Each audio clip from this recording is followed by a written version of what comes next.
Hi, I'm Neil Kelleher. In this video I'm going to be talking about shoulder pain. In a previous video I was talking about shoulder impingement, which generally causes pain and to my understanding generally happens with arm or elbow passing the level of the shoulder. So this height or higher, if you have shoulder impingement, that can cause pain or discomfort, or you'll have limited movement for the shoulder. Shoulder pain in general, I actually had a comment from someone after the last video about shoulder impingement, saying that they had shoulder pain in bench press, but also when pressing their hand against their belly like so. And what I'd suggest with shoulder pain, with pain in general, assuming it doesn't come from injury, with shoulder pain which doesn't come directly from injury or is still persistent a long time after the injury has occurred and presumably the tissues have healed. With pain, the most consistent problem in my experience, my limited understanding, is a lack of stability. So, for example, if you're standing on ice, it's hard to push something across the ice because of the lack of friction, you slip. Likewise, if climbing a mountain, if there's no handhold within easy reach from where you are, you can't move from that position because you haven't got a stable position from which to grab and pull yourself over or to step. With muscles, the idea of stability is for any muscle to function effectively, at least this is my understanding, for any muscle to function effectively, it needs one end to be stable, to be anchored, and that can be by a bone that is pulling in the opposite direction to which the muscle is activating. It can be more weight. So say, for example, if you are pressing down through the heel or the forefoot, any muscles that attach to the heel or forefoot are stabilized or anchored by the weight of the body, and thus they can activate effectively. So one of my general guidelines when dealing with pain is, one of the questions I ask is the muscle in question that's causing the pain, is it causing pain because it isn't anchored? And if so, how do we go about creating an effective anchor for that muscle? And generally muscle control is about, one of the ways that you can use muscle control is to create stability to anchor a particular muscle so that it doesn't cause pain. Going on to the shoulder problem that this one person had, my immediate assumption was that it was something to do with the coracoid process. He suggested it was when he was doing bench press and also when pushing the hand inwards. So neither of these are positions where the elbows are above the head, and he said he'd done all the tests for shoulder impingement. So it's something else, and I would suggest again that it's a problem with some muscle not being effectively grounded, and that's affecting other muscles, and pain is the result, perhaps because muscles have been compensating for the muscle which isn't anchored, and because they're being overworked in particular positions or actions, and as a result pain happens or pain occurs. Pain could be a way that the brain's telling you that your body isn't sufficiently, that muscles aren't sufficiently anchored, and so pain is a way of preventing movement that could cause further damage.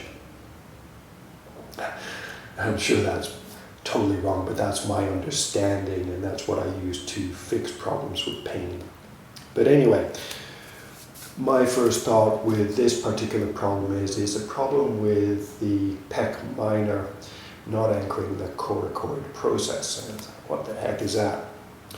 So pectoralis minor is a muscle that attaches from the coracoid process to some of the upper ribs. It angles down and in to attach to these ribs. And coracoid process is a finger of bone underneath the acromion process. So in the previous video about the shoulder impingement, the acromion process is this shelf of bone which rides over the actual shoulder joint. It projects over the top of the humerus. You could think of it as protecting the shoulder joint, or perhaps more appropriately as a point of leverage for various muscles to work on the shoulder joint. The acromion process is actually the place where the collarbone attaches to the shoulder blade. So collarbone reaches outwards from the sternum, top of the sternum, attached to the coracoid, to the chromium process. The chromium process in turn is part of the scapular ridge. That's the ridge of bone that runs across the back of the shoulder blade. So beneath the acromion process there's a finger of bone that projects forward from the shoulder blade. And if you play around, if you dig underneath the acromion process, you may actually begin to feel it. You may get some sharp pain as well. But anyway, the coracoid process, crow's beak.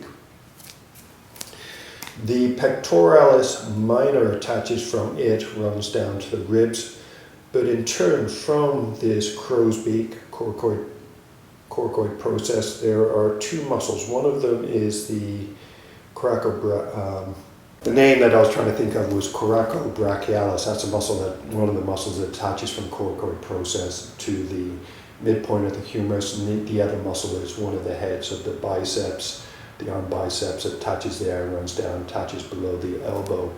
So you have two muscles that attach to the coracoid process. And when I'm talking about, this ties in a little bit to previous videos where I've talked about controlling the sitting bones and or the ASICs. So these are corner points of the hip bones, and you have a series of muscles that attaches from the outside and inside of lower leg bones to the points of the hip bones, to the sitting bones, even to the PSIC, posterior superior iliac spine. That's where the glute maximus attaches, and then you have muscles attaching, gracilis in particular, attaching to the pubic bone from the inside of the thigh. And these muscles, assuming that the shin is stable, these muscles can be used to control the hip bone or stabilize it.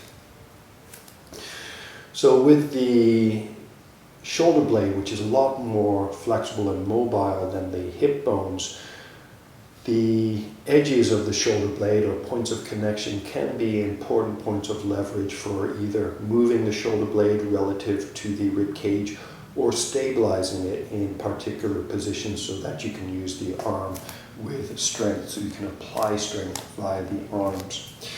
So shoulder blade control is important for arm control. If you have shoulder blade control, you can anchor the shoulder blade and thus use your arms more effectively. If you have shoulder blade control, you can position the shoulder blade in different positions so that you can use the arms more effectively in a variety of different positions. Now, for those muscles to work on the shoulder blade, for those muscles to move the shoulder blade or stabilize it in a variety of positions, it can help if they in turn have a stable foundation from which to work.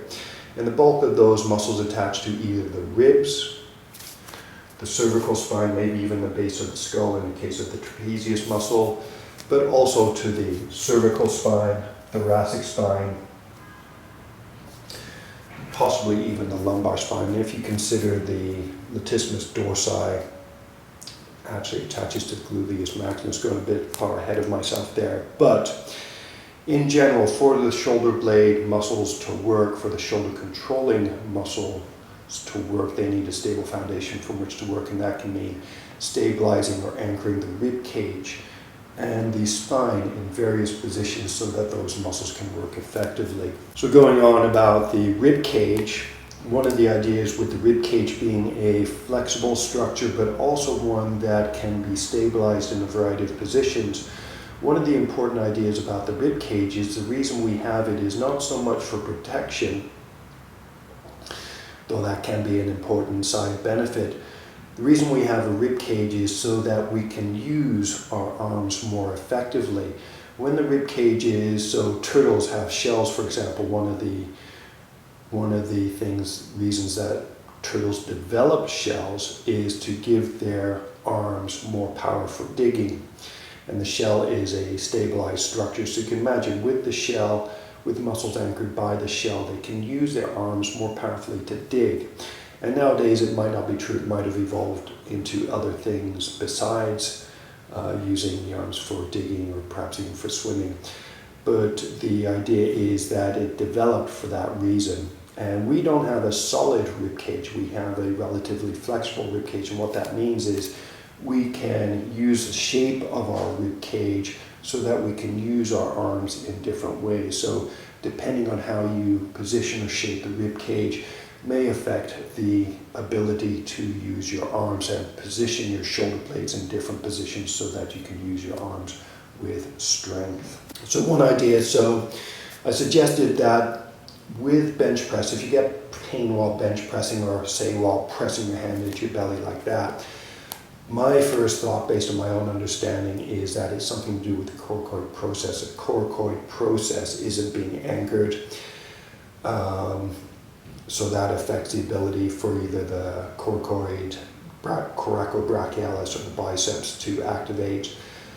And possibly what that means is that the pec minor isn't being anchored by a rib cage. Now it could also be the other way around. It could be that either the biceps or the coracobrachialis, more than likely the biceps, which attaches to the elbow, it could mean that those muscles aren't stable, and as a result the coracoid process can't work to help stabilize the rib cage. So it could work from either direction, but being as it's bench press where you're lying on a bench, and being as it's this action where you're moving the arm relative to the rib cage, is more than likely the pec minor.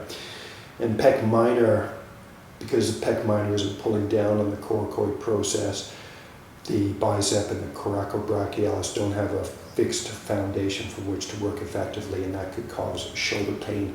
Could also cause other muscles to compensate for those muscles, and those other muscles compensating for those muscles are what cause the pain. So for example, coracobrachialis and biceps can help in internal rotation.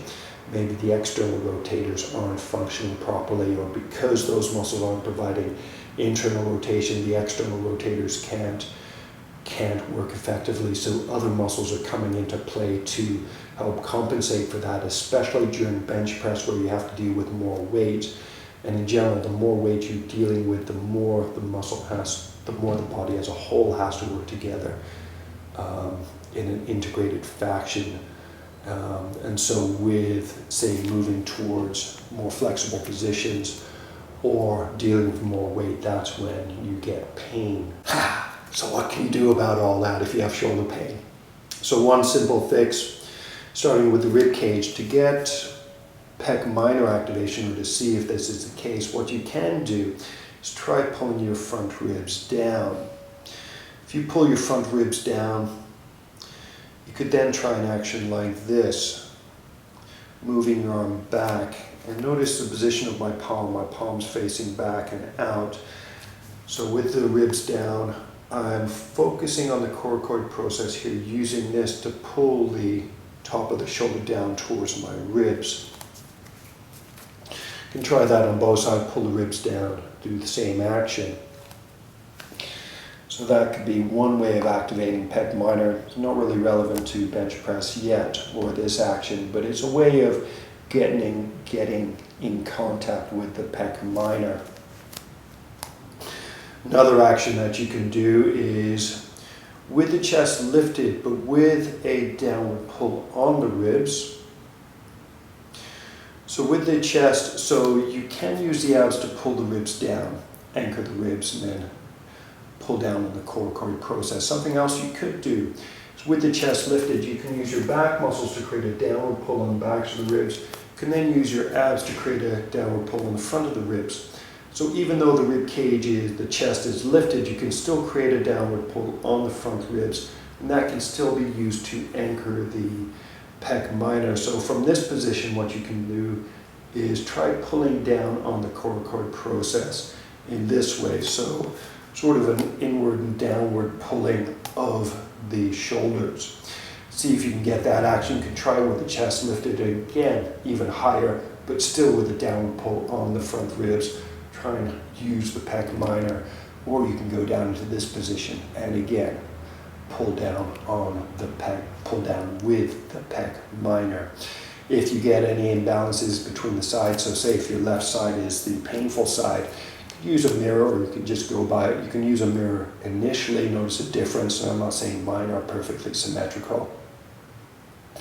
I can feel difference between the sides, but you can notice if one side you get activation and the other you didn't. And this is actually a problem I did have with this shoulder for a long time. I wasn't, either the pec minor was stuck or it wasn't working effectively. So I had to do a lot of work to figure out what it was I needed to do. And something you could do is try it with the shoulder blades together, retracted, pull down on the coracoid process. With the shoulder blades spread apart, pull down on the coracoid process. Notice where you have the problems and then try to fault find from there.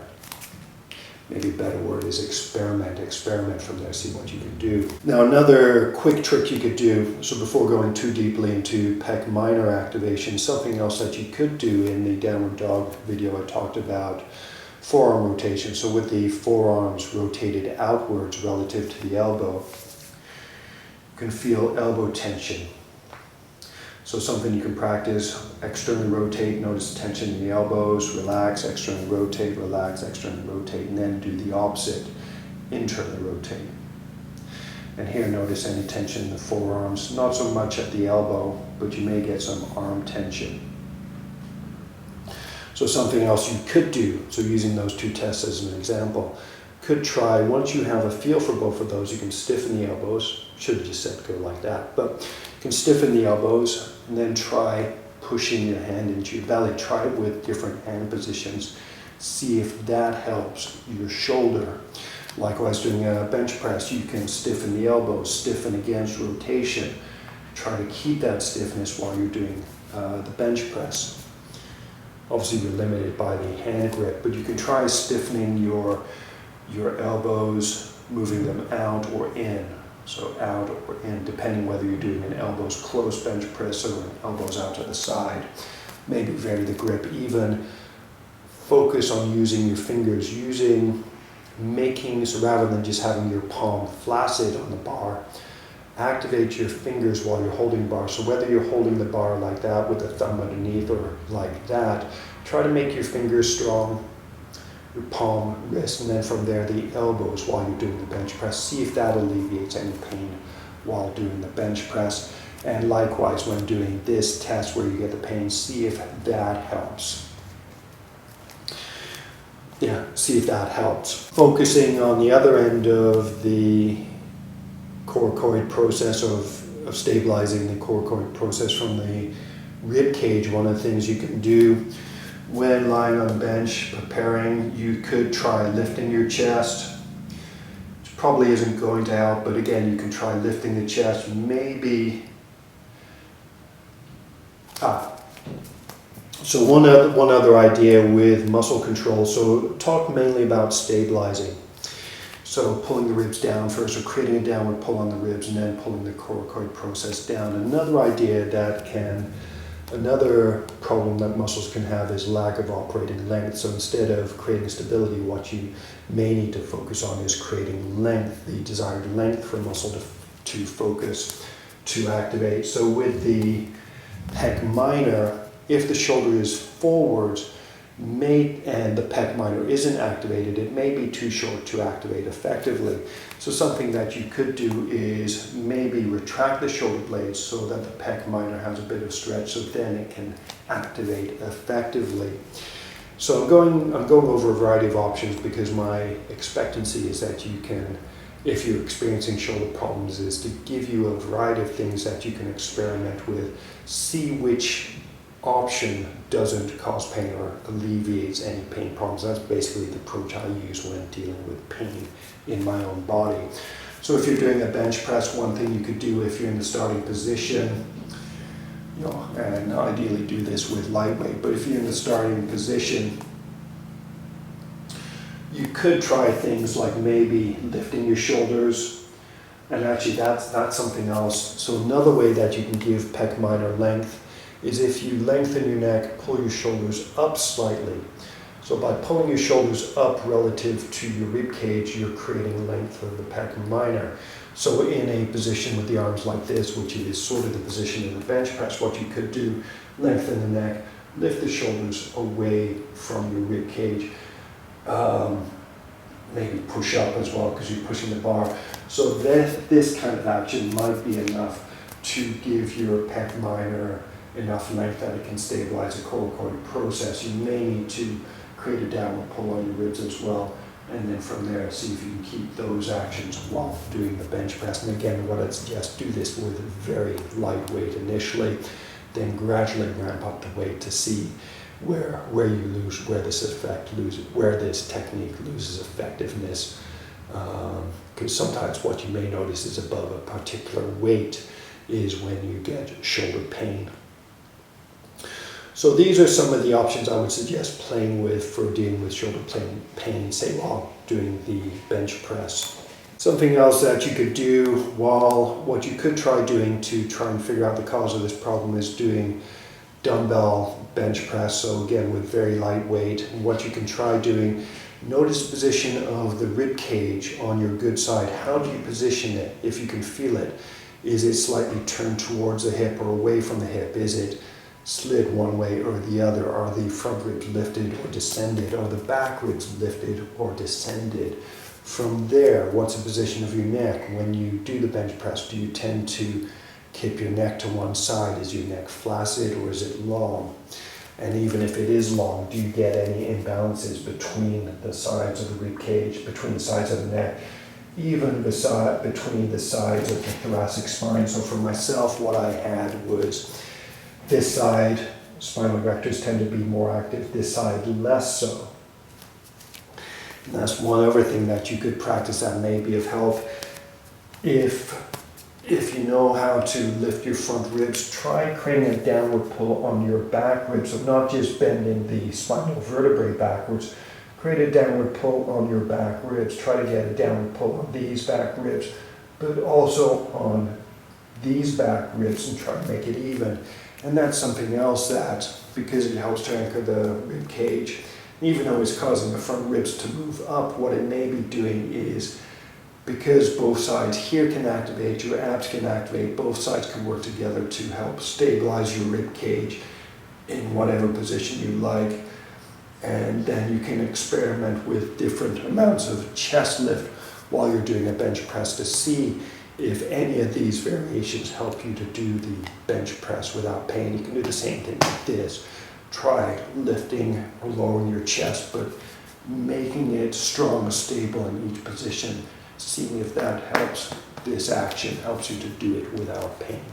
Anyway, that was a lot, but hopefully it gives you some of the background or theory behind how I fix pain in my own body so that you can work towards doing the same in your own.